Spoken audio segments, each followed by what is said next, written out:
Good evening, everyone. I'm K.R. Rombauer, and thank you for joining us for the last Rombauer Hour of the year, and thanks for being with us all year long. This evening, we have some great people here. We've got Bob Kniebel, our president. We've got the winemaking team, Richie Allen, Luke Clayton, Andrew Holloway, and Cheryl Riedel, Director of Consumer Happiness. We have a theme this evening, and that is going out and supporting our local restaurants. And we've got so many great restaurants in Northern California. We thought we'd go up and down the Napa Valley tonight and get some great food. And we'll be talking more about that. I hope you had a chance to get out there and support some of your restaurants in your area. If you did, thank you so much for doing that. If you haven't, maybe the next couple of days you can go out there and help those men and women that are busting their bottoms to make sure we have great food when we don't feel like cooking. I want to also acknowledge and thank everybody for being longtime Rombauer fans and sticking close and following all the rules and regulations that we're supposed to be following. We're all 6 feet apart here, safe and sane, outdoors. We're drinking wine, we're having great food, and we're going to dive right on into the cellar with Mr. Bob Kniebel, and he's going to tell us about some beautiful white wine and his favorite pairing. Bob? Well, thanks, KR. Hello there, everybody. Welcome. Good evening. Really glad to be back together with all of my colleagues around me here. I believe this is our 14th episode of Rombauer Hour this year, and we have so much fun together. I'm especially happy to be teamed again with my co-host from our Joy of Wine event, our virtual Joy of Wine event this summer. Yeah, welcome back, Cheryl. Thank you. But before we get started here, I think it's really important that everybody get a little wine in their glass. So whatever whatever you're drinking, wherever you are, please put a little bit in your glass right now. We're going to get started here. We have some amazing food and wine pairings to enjoy tonight. And I was asked what mine was, and I wanted to share this beautiful 2019 Proprietor Selection Chardonnay with you. It's an amazing wine, just awarded 95 points by Wine Advocate magazine. I believe that might be the highest score we've ever achieved with any of our wines. So really excited to talk about this one. A couple of years ago, I was invited to a dinner with another winemaker over in Sonoma County, and they're very proud of their wines over there, of course, and I thought I'd better take something along that's really special. So I grabbed a bottle of our Proprietor Chardonnay, took that along. The winemaker saw that, and while we were tasting some of his other wines, if you can kind of do a quick close-up of this, he pulled out something that really looked unusual, and they were maitake mushrooms, also known as hen of the woods. And while we were talking and visiting about all things wine, he peeled off these little florets, threw them in a cast iron skillet, a little butter, a little salt, and he pan sauteed them for about 20 minutes until just about crisp, just about to look like that. And he brought that over and he said, now open up that bottle of Chardonnay and try it with these mushrooms. It'll change your life. So I thought that was a little bit of an exaggeration at the time, but it was an extraordinary experience, and I've since shared that with many, many friends and relatives, and it really is a beautiful thing. So try that, pan sauteed maitake mushrooms with this incredible Proprietor Selection Chardonnay. But for my main course tonight, I reached out to one of my favorite local restaurants here in St. Helena called Cook. And Chef Jude prepared this beautiful dish for me. And I don't know if you can get a close-up shot of this, but this is, we live here in California wine country, which is, of course, right next to the Pacific coast, which provides some of the most beautiful fresh seafood anywhere in the world. And this is fresh line-caught halibut that's been pan sauteed and prepared piccata style, sitting on a bed of herb and crescenza cheese risotto. Absolutely extraordinary dish, delicious with this Chardonnay. You're making me hungry. My favorite pairing. I tell you what. For that, I'm gonna wait until the camera goes off, and then I'm gonna chow down. So that's what I'm gonna do. But anyway, so I'm very pleased to share these with you. Delighted to be with you tonight. And with that, I think I'm passing it back over to KR. Excellent. Thank you very much, Bob. Cheers. You know, another thing that is fantastic, this goes with a lot of white wines, is popcorn with 24-month aged Parmigiano Reggiano, Oh. and maybe just a drop of truffle oil. That is an amazing adventure as well. I'm talking about one of my favorite wine varietals. Obviously, everything we do it for a reason. We're very attached to it. In 1980, we cut our teeth on the Cabernet Sauvignon. In 1982, when we built a winery here at the family property, we produced Chardonnay, and in 1983, Merlot. Our very good friends just down the road, Dan and Margaret Duckhorn, who started Duckhorn Vineyards, are king and queen of Merlot. But I love Merlot because it's supple, it has a richness, it can have depth without the tannins that the Cabernet carries. I think we're doing a much better job this day and age managing the tannins of Cabernet. But Merlot can offer, one, a great value. You can look like a hero at the restaurant if you know which ones to order. They can be 30 to 50% less than Cabernet Sauvignons. And if you take a little time and experiment, you can find some fabulous Merlots that hit anybody's price point. So I'm in love with this wine. It has some dark fruit notes, always a little bit of plum.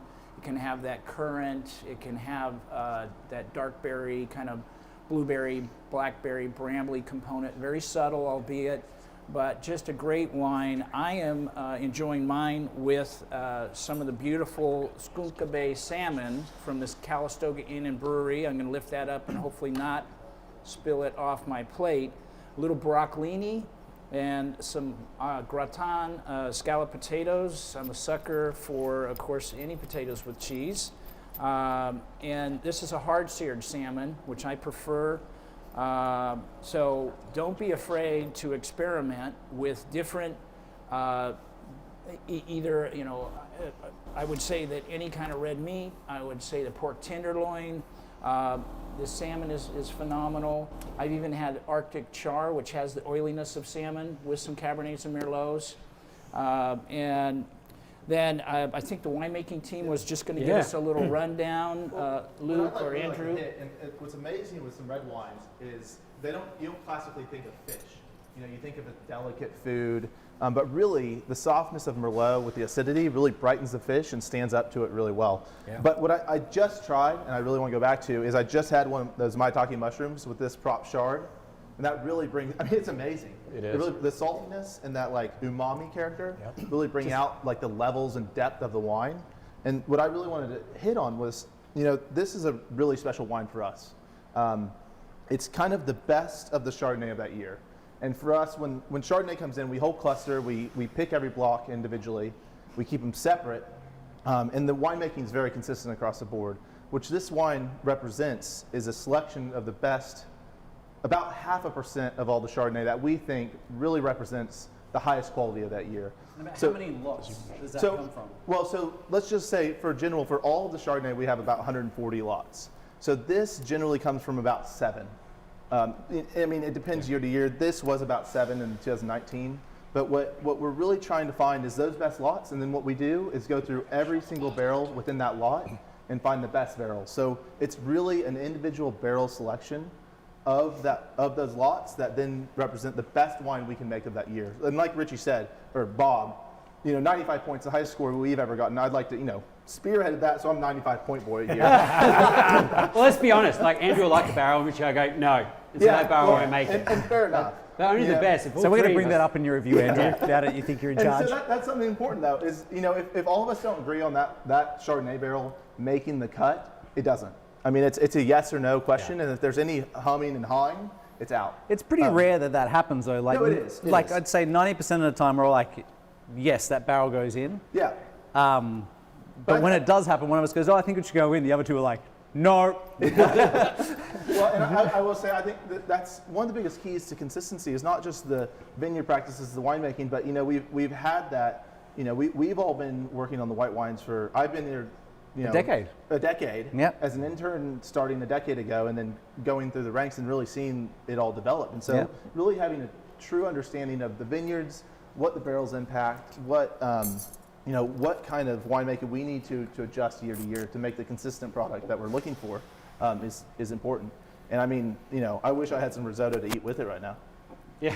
Somebody took that away. We'll wait And till then we're off camera. for the first time, actually, the 2019 vintage of Proprietor Chardonnay actually made its way outside the winery. So there is a chance you could stumble across this in some of our markets out in the wholesale world. But it is mostly just available here at the winery. Our 12-bottle Chardonnay Club members do receive this wine as part of their regular shipment.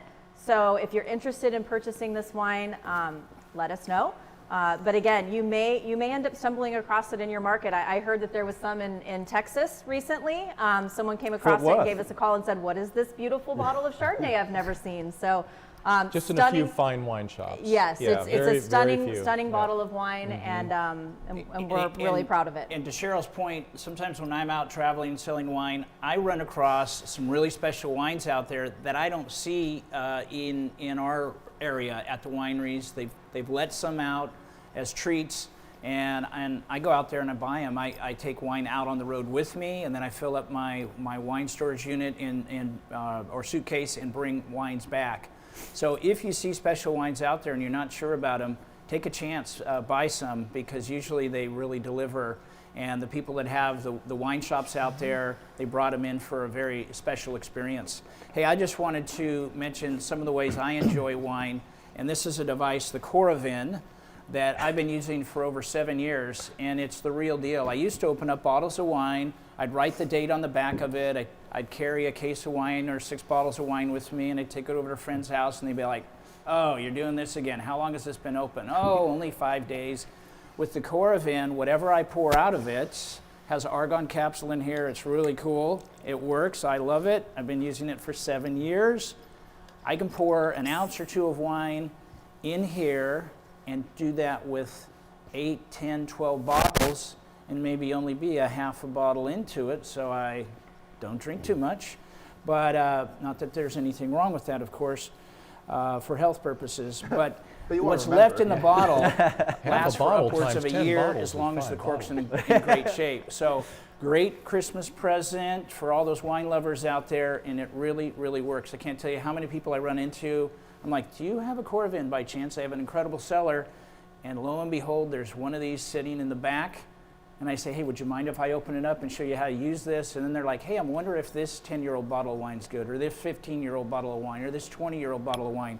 You can drink a third of the bottle, half of the bottle, put it back in your cellar, and then take it over to friends' homes and commit and open up the bottle. So it's just a really clever way to enjoy wine. You just pull it out, pop it off, you're good to go. Now I could commit and open it up. I like to commit to about 8 to 10 bottles of wine, taste them, see what's going on. So 8 to 10 glasses, Kay? That's 1 to 2 ounces typically.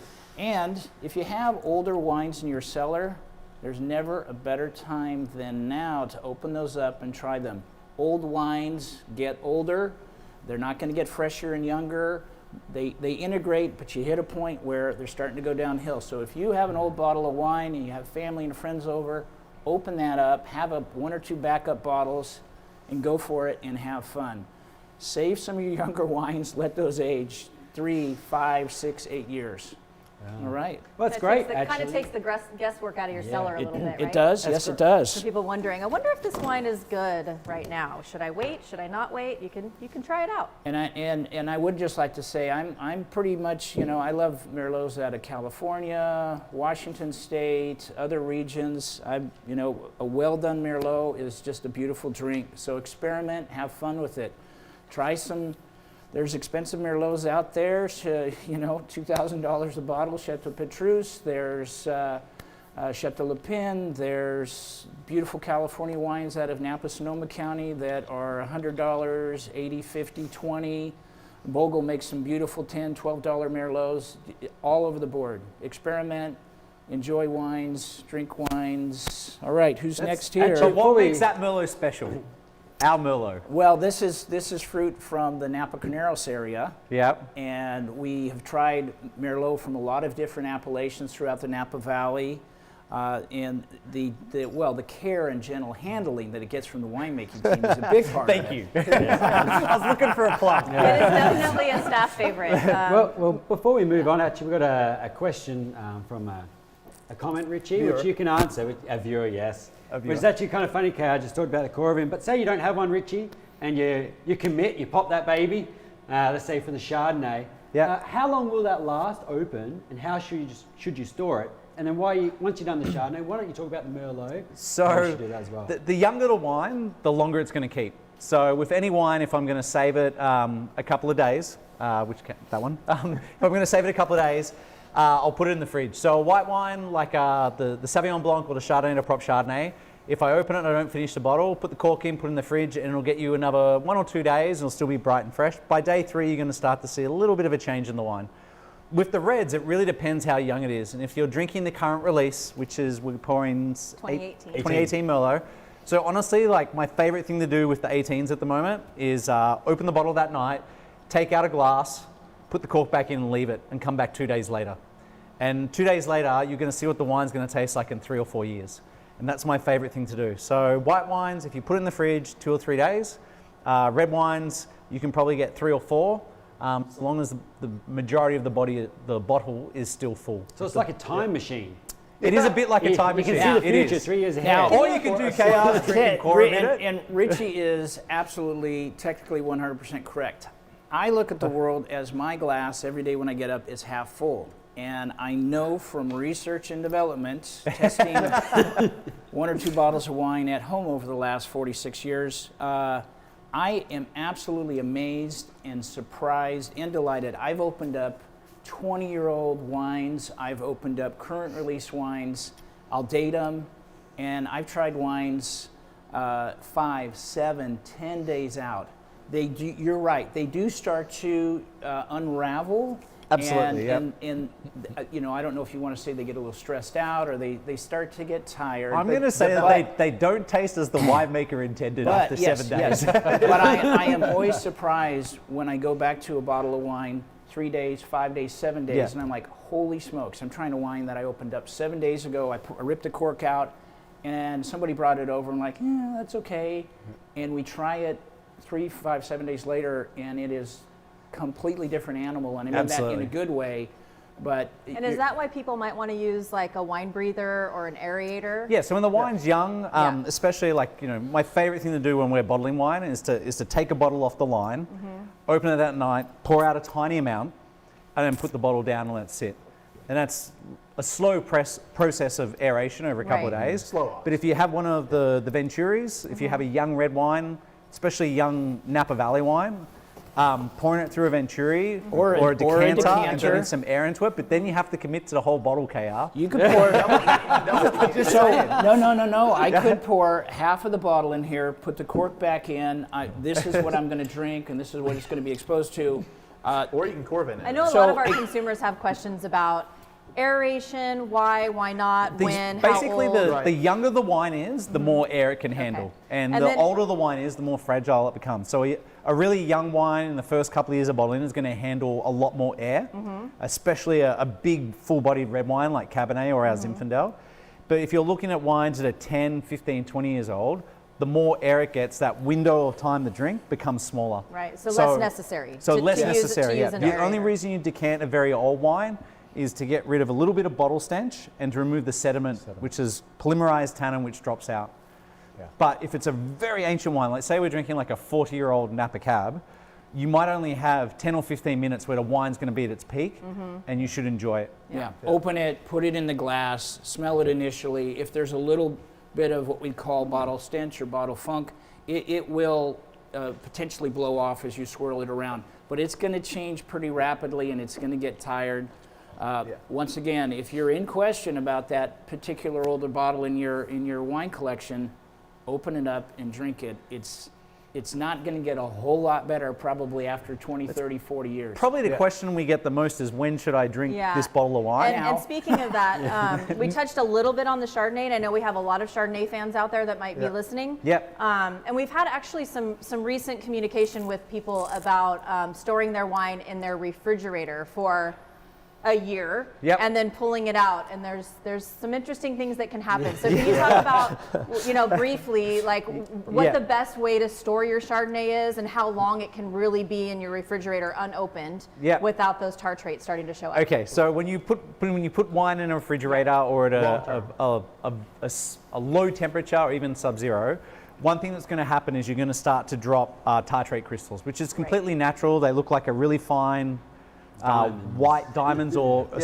almost like Sugar glass crystals. dust or sugar. Sugar crystals. Yeah, They're sugar completely crystals, harmless and it's completely natural. We do remove a lot of them before we bottle the wine by chilling the tanks down for a couple of weeks, and 90% of it drops out. But if you leave your Sauvignon Blanc or your Chardonnay in your fridge for a year, it's going to drop more tartrates. Yeah. That being said, when you put wine in a refrigerator, it puts it in a state of suspended animation, and the wine's not going to develop and it's not going to age. So if you get the fresh release of Chardonnay, which is going to be tightly wound, with the acid's going to stand out more, it's going to have lots of citrus flavors, and you put it in the fridge for a year, it's going to retain more of that. Okay. Whereas if you put it in a cellar at 60 degrees, it's going to get richer, more buttery, more creamy on the palate after 12 months.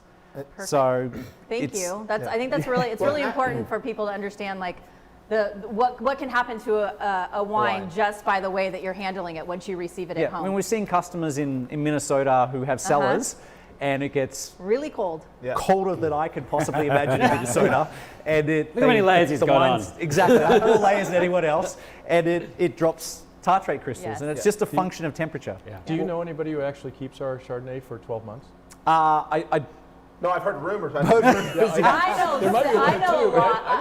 know a few. And quickly on that note, what happens to red wine when it's in a cellar that might get down to 50 or 48 degrees? What happens with the red wines? Do they drop out? Yeah, as a red wine ages, the warmer the temperature, the faster it's going to age. So if you have a cellar and say you're storing it at 70 degrees, which is not ideal, the way that wine's going to develop is more rapid. So it's going to seem older more quickly. The lower the temperature you have, if you approach 48, the slower that wine is going to age. And that's why you have these collectors who go after these old collections of Bordeaux from Scottish castles that were put in these cellars in like the 1890s, because it's very cool in Scotland and these wines are very sought after. The ideal temperature for the wines we make is, I feel, 55 to 60 degrees. I keep my wine fridge at that setting. I've got Cabernet in there from Rombauer. I've got a 1980 Cab Cayada that you gave me. The cork is perfect. The level is perfect. You'd swear it's a 10-year-old bottle of wine. Drink it. And it's 40 years old. I will never drink that wine. It's a very special wine for me. It's good to know that those people who have a closet for a cellar. Yeah, exactly. Well, no, I have if you don't have a... But the biggest thing is consistent temperature. Yeah. Exactly. So you don't get too and huge dark, swings. right? Sunlight is a big deal. Yeah, so if you can keep your wine in a dark area at a stable temperature. that's ideal. Talking about aging, let's talk about this beautiful. Well, I was going to talk about my favorite wine and my food, which is going cold. Before we start, I got one more question, actually. I got one and more then we question. should go to Cheryl. Yes. Yep. So, Andrew, I'm going to shoot Andrew. Everyone's sick of it, Richie talking. You get him going, one glass, and Let's you hear it, can't Michael. stop. Yeah. All right, That's Midwestern. Andrew, Yes, sir. is my 2017 Salamander, do you know how big that is? I don't think It's a 9 litre. Okay. I'll tell you. Don't want to embarrass you in front of I don't everyone. know all the king's names that relate to. Yeah, so we have a lovely people that wanted to open one, a 9 litre 2017 Chardonnay. Yeah. But they couldn't open because this thing, COVID happened. Right. Is it okay? And then how long do you think that thing should last being a 9 litre? I mean, 9 liters is certainly going to age. I mean, easily. Especially the volume. Especially the volume and the cork air. doesn't dry out. The One air case of wine, intake. 12 bottles. I mean, yeah, 12 bottles. So you need a party. Yeah. And so you're looking at, I mean, Or just easily us. 5 years, but we're really, open. Really 10. We can come. Yeah. You could probably drink that for 10 to 12 days. Yeah, I mean, 10 to 12. I mean, you just keep pouring it It was into just 3 liters, me. and then you move it down to 5. You could have a they store it on separation its side? party, wine hoses. Store it on its side. Keep the cork moist Store if it you can. Store it on its side. Yes, That's ideal. definitely. Unless you're in a humid cellar, then you can store it upright, but ideally on its side. But I mean, the 17 Chard, I would say really up to 5 years, and then in that like 8 to 12 year window is really ideal. Yeah. And Especially that volume. Yeah, Yeah, it's still young. The thing to being remember with the size of a bottle of wine, Right. the smaller the bottle, so a 375 is going to develop a lot quicker. Yep. And the larger the bottle you have, the slower it's going to develop. So that 9 litre, we're approaching 2021 for a 750. You're sort of getting towards the end of that 5-year drinking window Yeah. where you should wait another couple of years because the Chardonnay goes through a flat spot.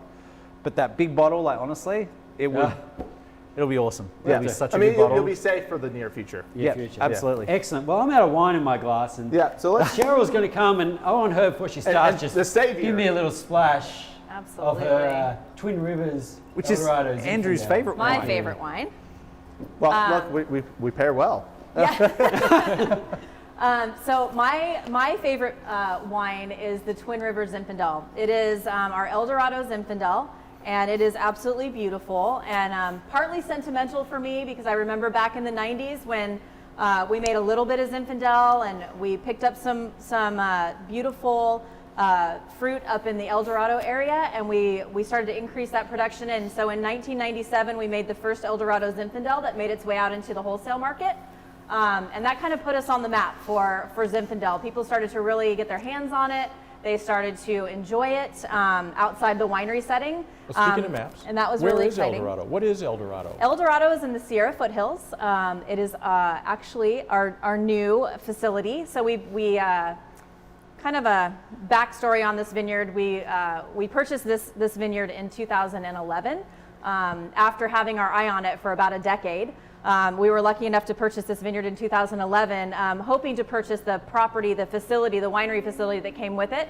That didn't happen at that time, but we were lucky enough 2 years ago to go ahead and have the opportunity to purchase the winery. So this was a 2-decade plan. 2-decade plan, yes. And we started buying fruit out of the Eldorado vineyard, the Twin Rivers vineyard, in 1997. Yes. So The it's gold- 1997 It's vintage gold was- country, right? This is about an hour east of Sacramento, up in the Sierra foothills where gold was discovered. Yes, so that's so the the Eldorado oldest, some of the County. oldest vineyards in California Rich in started, history. Incredible. ancient history up there. One of the best places in California to grow Zinfandel. Where I fell in love with wine. We make 5 different Zinfandels. This one, we were lucky enough, like I said, to purchase that vineyard in 2011. We started producing the Eldorado Zinfandel again after taking about a decade of hiatus from making it. In 2012 was our first vintage after we, like I said, took a little break from the Eldorado Zinfandel. It was just available here at the winery. We were making just a small amount. Some of it was blended into what you all know as our classic Rombauer Zinfandel, the one that you find in the wholesale market. So we were just making a vineyard designated winery only. This one is also making its way out into the wholesale market. So you'll find 2 of our Zinfandels now out in the wholesale market in your area, just a little bit. Yep. Our Zinfandel Club members know that they get this in their shipment, and it's very exciting for them. But it pairs absolutely beautifully with the pork ribs from Rutherford Grill. Rutherford Grill is one of my all-time favorite restaurants here in the Napa Valley.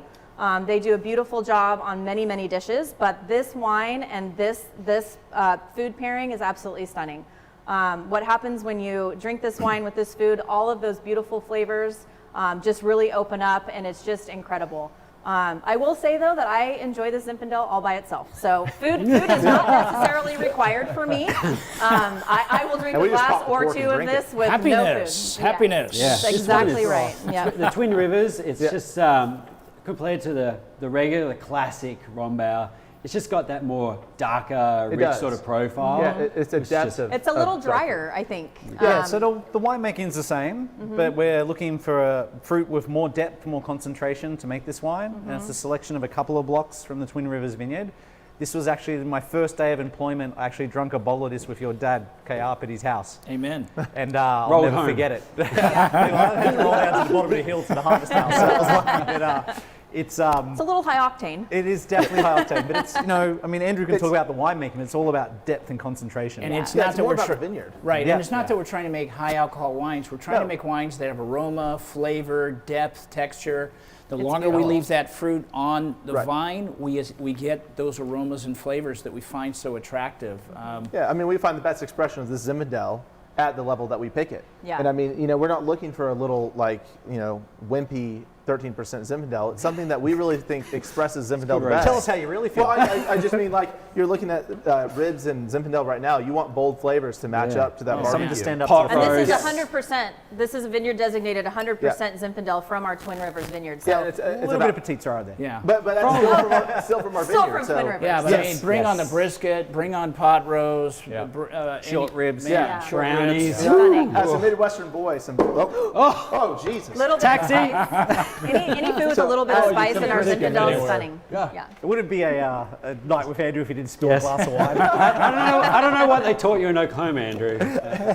I just got excited with brisket. Texas, yeah. I jumped at it. I saw those ribs. I just want to grab them. So Richie, tell us about your favorite wine and what you've got paired tonight. Dry Dry my phone off. Lucky it probably will never work again. But one of my favorite wines from Rombauer is Cabernet. Obviously, it's a very historical wine for Rombauer. The first vintage of wine we ever made in 1980 was Cabernet.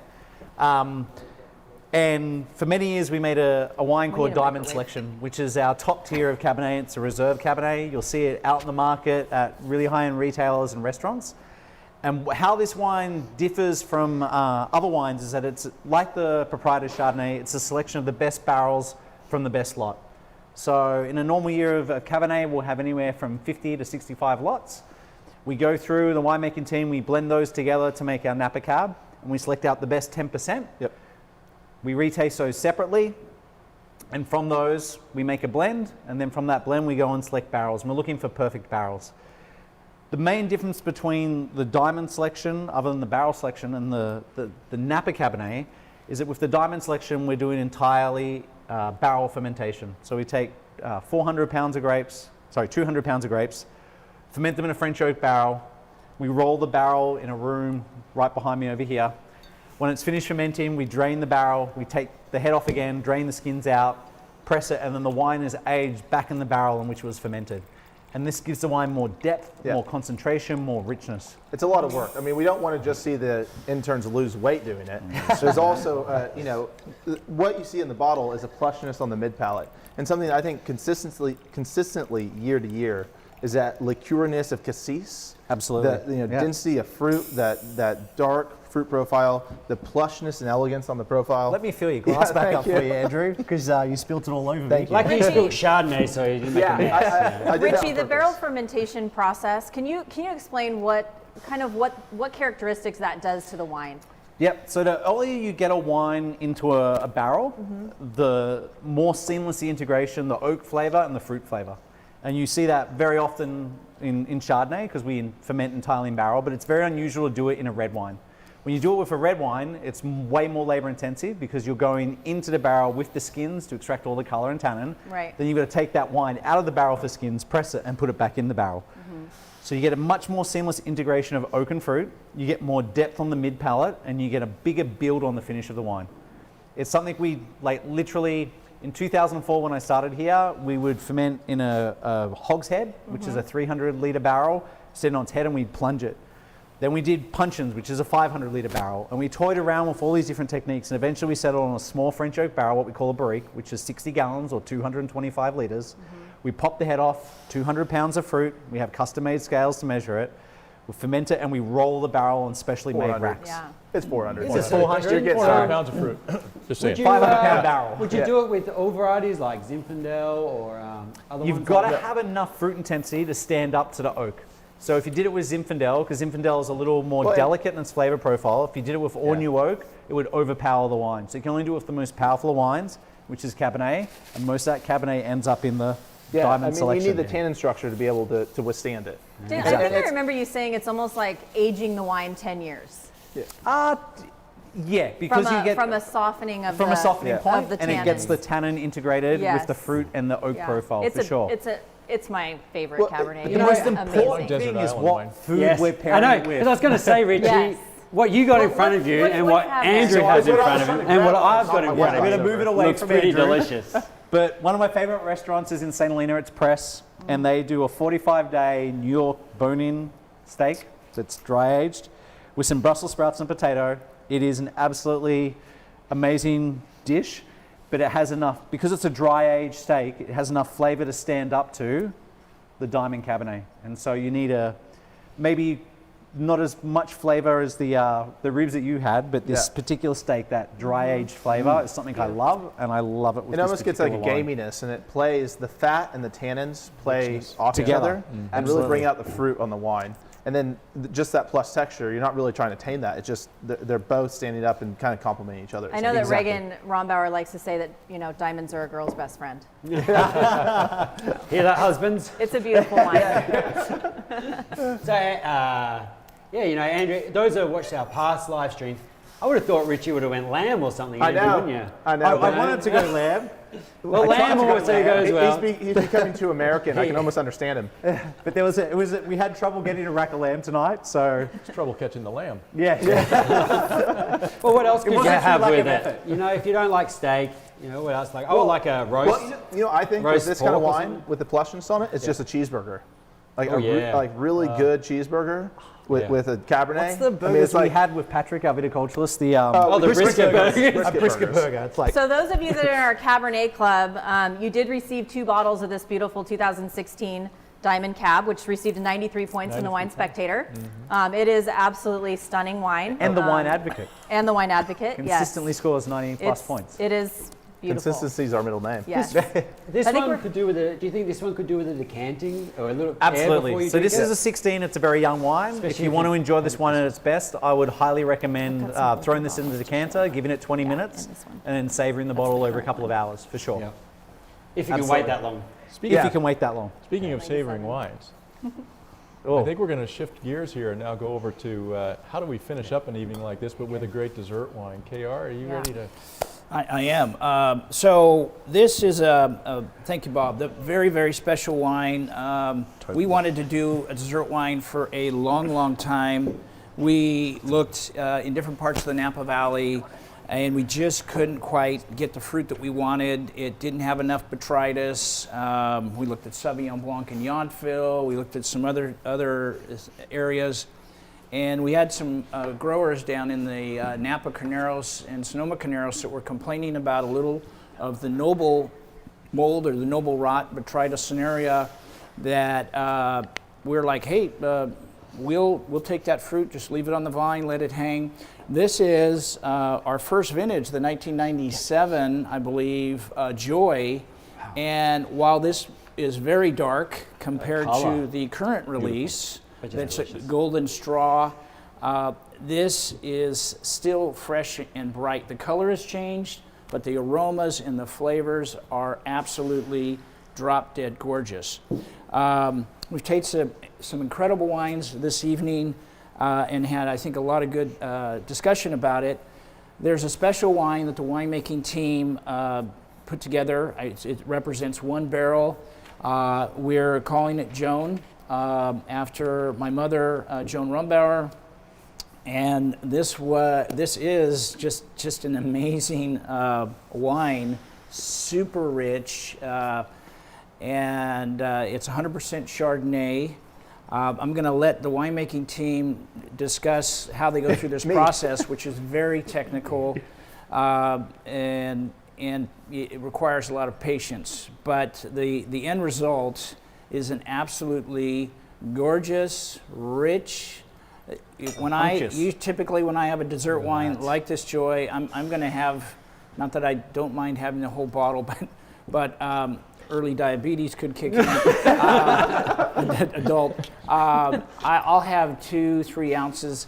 My most memorable experience with this particular type of wine was at a small restaurant, which is no longer in downtown St. Helena, called Trilogy. It was a husband and wife team that ran it, and we had a great meal with a lot of other great wine people there, and they ended up the evening with a cheese, fruit, crackers, nuts, thinly sliced pears, apples, and dessert wine, and it was off the charts. The acidity of the pears and apples, the pH of the cheese, the nuts, the crackers, the breads, the charcuterie, the meats was absolutely amazing. So I've tried it on the front side of wine dinners. I had a very adventuresome chef up in Reno, Nevada that did it with some foie gras, which was fantastic, but it took about 2 glasses of Chardonnay to get my palate adjusted back to Should have just started with it. regular wine. Joy So and foie gras. if you start with this, you just have to go with it the rest of the evening. But this is great as an aperitif at the end of a meal, an evening. If you're sitting down listening to music, watching some TV, you can sip on this. It's stunning. So, Richie, do you want to? It's thick. Yeah, I mean, this is It from a is winemaking rich, standpoint. thick. Wow. From every step across from the vineyard through to winemaking, this is the most challenging wine we make. There's a bit of a misconception when you have a challenging wet year that you should just make a dessert wine. The problem is you have to get the grapes right before you get botrytis. And botrytis is a mold that grows on the grapes. In our normal Chardonnay, we're always trying to prevent this. But with Joy, we actually want to get it at a particular time. We want to get it after the grapes are ripe. So if you go down to the bottom of the Napa Valley, at the very, very bottom, when I say the very, very bottom, the block we source this from is the southernmost vineyard in the Napa Valley. So where the Napa Valley ends, we have a block of Chardonnay that's coming South up Point. There you go. 31 years old. 31? Yeah, 89. 36. I thought it was 86. 89. Just 89. looked it up We looked today. up today. 86 isn't a good year, though. Old enough. It's a chip shot to the bay. Yeah, I think you could literally roll into the bay if you've had too much to Trainline drink. water. But the challenges with botrytis is once you get the grapes ripe, you just want to get pure botrytis. You need very specific conditions. You need foggy, moist mornings and warm, sunny afternoons.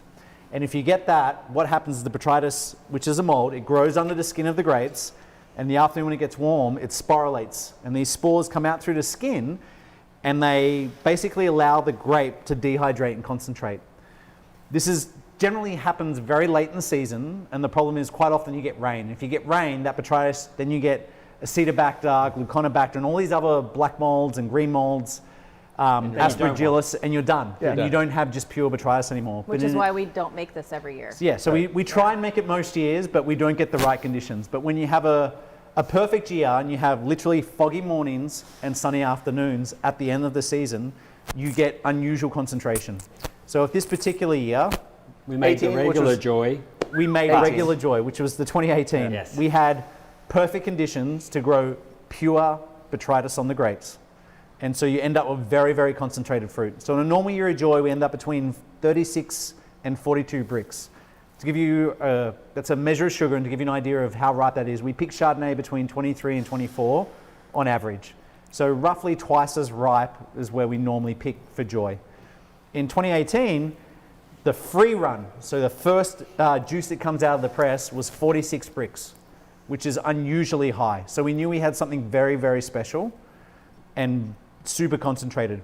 The problem is when you have these little tiny shriveled grapes is that it's very hard to extract the juice. So we took those pressed grapes and we put them into our basket press, and then we put them in a slow press cycle where we pressed them for 2 days, and we got this super concentrated juice, which was But one barrel. one barrel. Which is really rare because normally in your basket press, the press cycle is 1 to 2 hours maybe. Not 1 to 2 hours. Not yeah. 2 Yeah. days. Hour This stuff we 45. pressed for 2 days. And I'll never forget it because I had to literally, we were like pressing.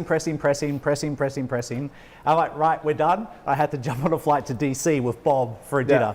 So we had this super concentrated juice. We didn't know what to do with it. And I said to Bob, hey, we've got this incredibly concentrated juice. Could we bottle this separately? And they was like, yeah, we should do it. So me and Luke, we had some very specific 5-year air-dried, extra fine grain Chinkapin American oak, which take is along. incredibly rare. You picked the wrong barrels. Yeah. And we sourced this one particular barrel from Dentos Cooperage in Napa Valley, who get all their stave wood from the McGuinness Wood Products Yep. in Missouri. And they had this special wood for us, which we earmarked specifically for Joy. But we chose one extra fine grain barrel to make Joan. And 5-year.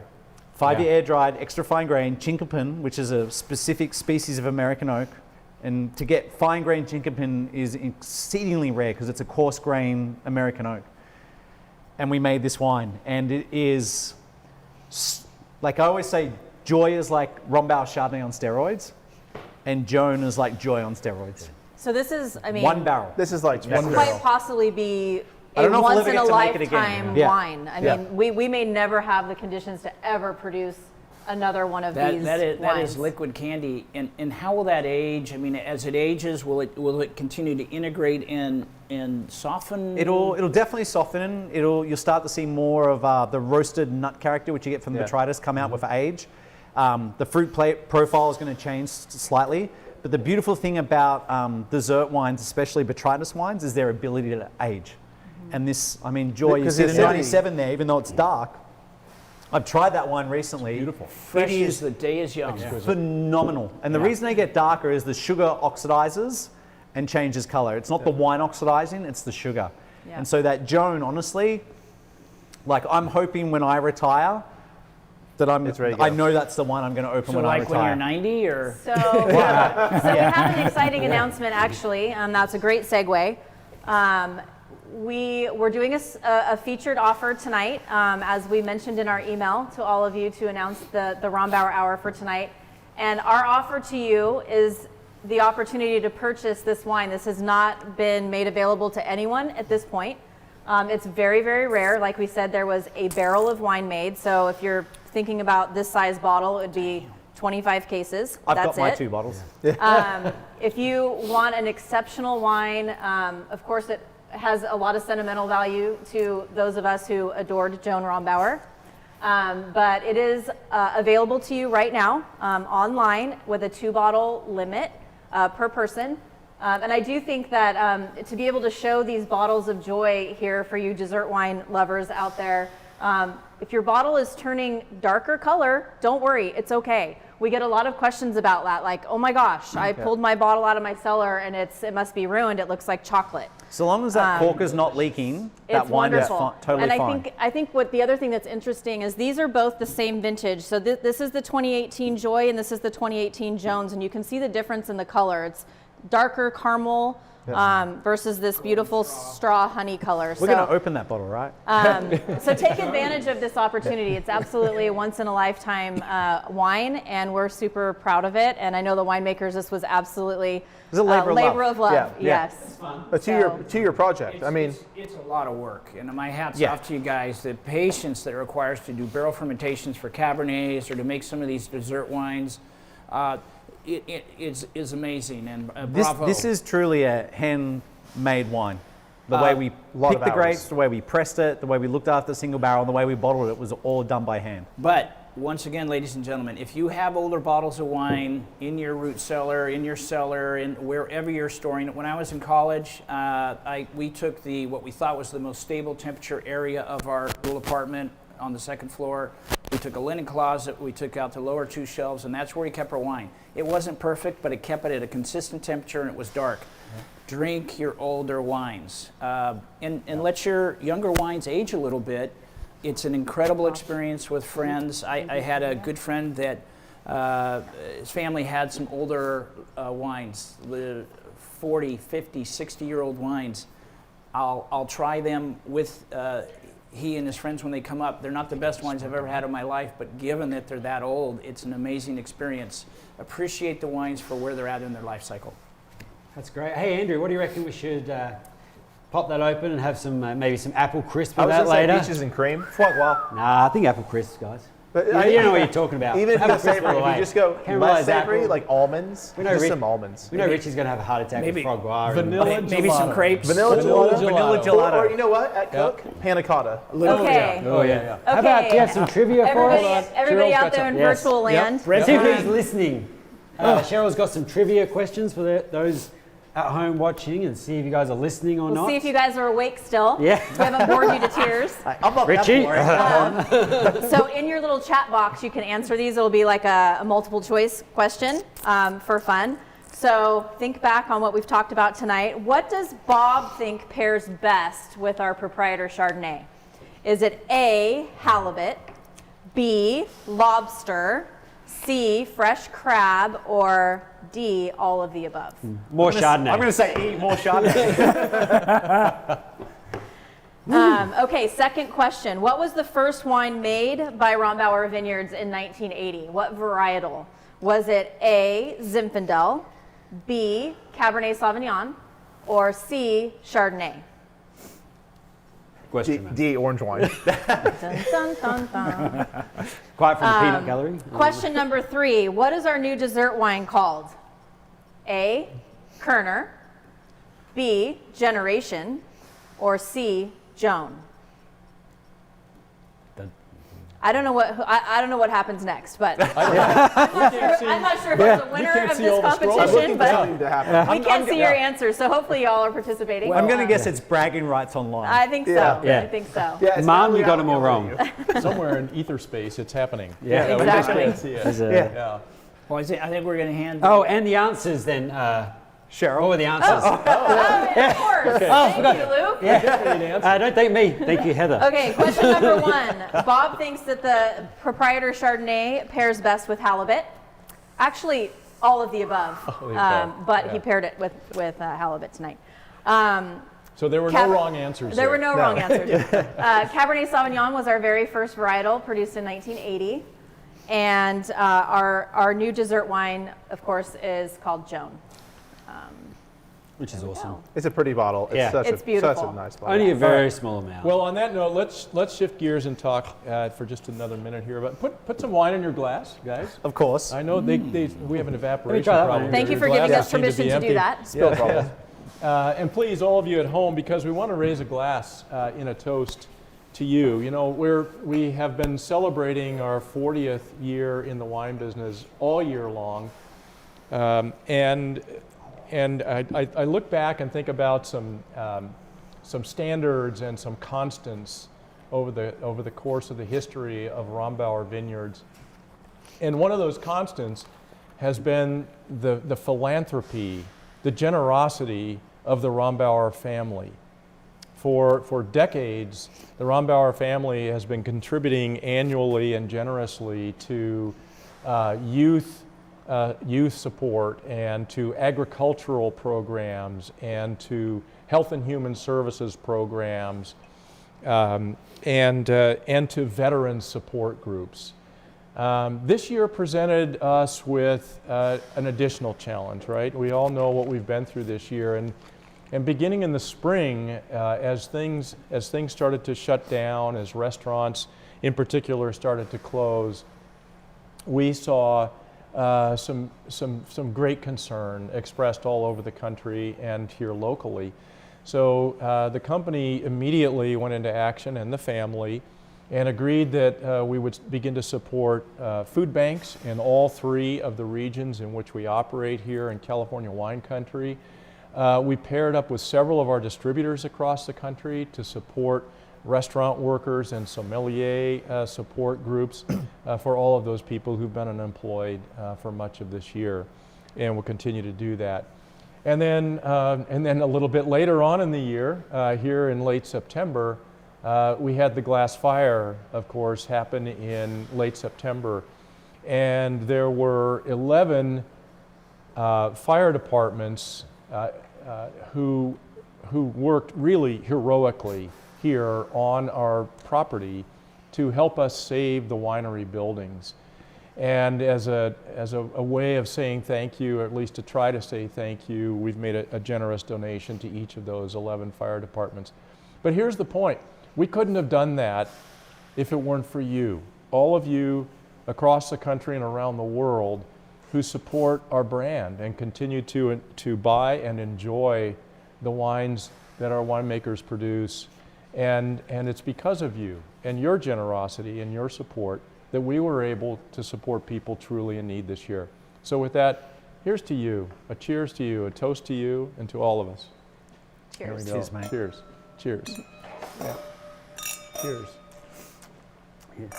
Now I know one of the questions on everybody's mind. Oh, wait a minute, I gotta have a sip of this beautiful Yeah, Enjoy the wine. it's 2020 harvest, Bob. I bet you're going to say. 2020 harvest. You've got the right Forward glass. thinking. What We're about already this there. year? Yeah, it was a little bit of a crazy year. So talk It's to the us, year guys. that keeps on giving. It Yeah. was. I tell you what, this year with the whites and our Sauv Blanc, we just finished blending our 2020 Sauvignon Blanc. The fruit quality we got off there is just amazing. If you like the 19, you're going to love this one even better. Yeah. Whacks you in the face with more fruit, just that juicy acidity. It that definitely you has love. more intensity of fruit, It more does. depth and It weight does. to it I this mean, year. we It's couldn't be phenomenal. happier. Like right now, where it's sitting, I mean, it's going to be Yeah, a beautiful yeah. wine. And then with the Chardonnay, it's resting in barrel. You know, it's the Christmas holiday season, so it's relaxing, partying in barrel, doing its thing. Yeah. So we'll let that go till the spring, and then we'll let you know how that's going when we come back to the next year. And tasting through the lots right start now so tasting. far, Yeah. I mean, It's high very, expectations. very exciting. Zinfandel up in the Sierra foothills where, man, we're excited again. Man. You know what though, it was a really good year for Zinfandel, and because we didn't have much rain, we could pick when we wanted and everything here. And then with Cabernet Merlot, it's just a wait and see what happens basically. But everything else, we know the Rombauer family is always about what's best and quality driven. So we wouldn't put anything in the bottle that we don't think I wouldn't drink, or Richie or Bob wouldn't drink, or would affect the brand. So we're very lucky in that effect.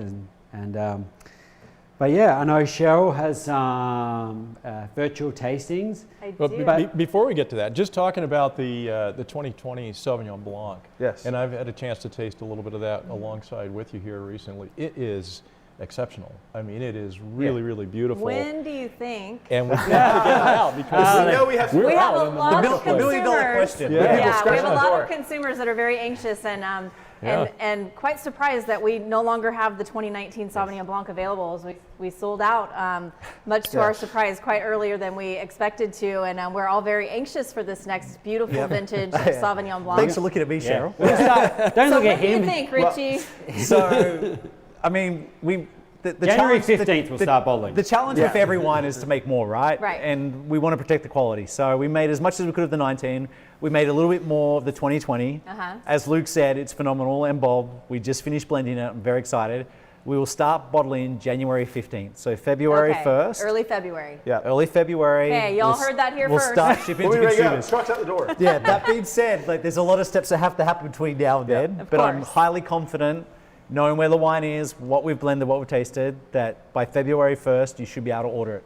Great. But importantly, we never just increase production No. to reach a certain volume target. It's always and only about the I very don't best think wine we can I've make. ever been able to make enough wine. Yep. Because, I mean, KR's always said to me, make the best wine you can, and then we'll figure out the rest. Right. And so with every wine, that's all we've ever done. So Winemaker's dream, really. yeah, it's a Yeah, it winemaker's is. dream. We've never been forced. We always get given a quality level we have to hit with all of our wines, not a case count. Yep. And that's no different with any of them. And Sauvignon Blanc, yes, we made a little bit more. And there's some that won't make the blend because we're not looking for a case count. We're looking for a quality level. And it's If we can't stay It's true to exceptional. lines, we should get out of the business. Yep. exactly. For those of you who are Zinfandel fans and watching tonight, you may have been with us back in October when we did we conducted our Rombauer Hour up at our Sierra Foothills facility, and I was in the tasting room watching these chaps on a big screen, and I was pouring some of our proprietors Zinfandel for some of our guests there in the room, just a very few guests who were in the room at the time. And I kept watching these guys, and they were just quacking on and on about the We would never do 2020 vintage wines that they were tasting out there in the barrel room where we were filming this.